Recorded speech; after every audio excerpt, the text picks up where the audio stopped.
Ils sont venus très nombreux ce vendredi 18 février 2022 à l'école publique des Charbonnages pour la signature des bulletins du palier 1 et 2.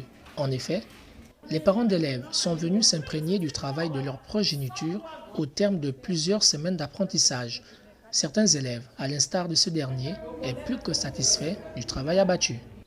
Bonjour, je m'appelle Zomba Joseph Van Ludic 2, je suis en 5e année C.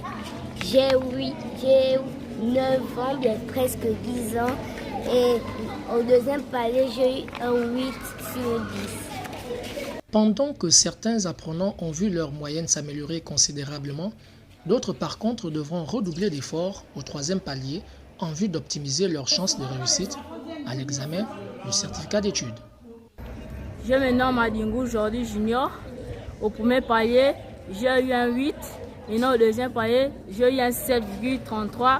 Mon moyenne du deuxième palier a baissé, mais au troisième palier, je vais faire mieux. Je vais partir dans les 8 ou 9. Cette volonté exprimée par ces apprenants est le résultat de multiples conseils et du travail abattu par ces hommes et femmes qui ne ménagent aucun effort pour la réussite de leurs élèves.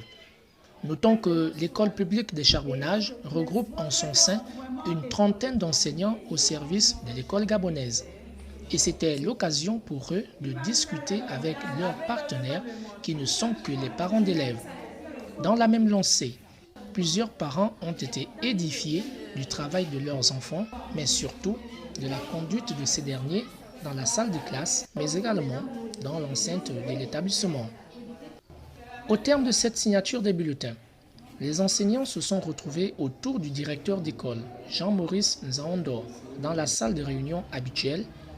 Plusieurs points ont été évoqués à l'ordre du jour, notamment le bilan du palier 1 et 2, l'assiduité au sein de l'établissement, pour ne citer que ceux-là.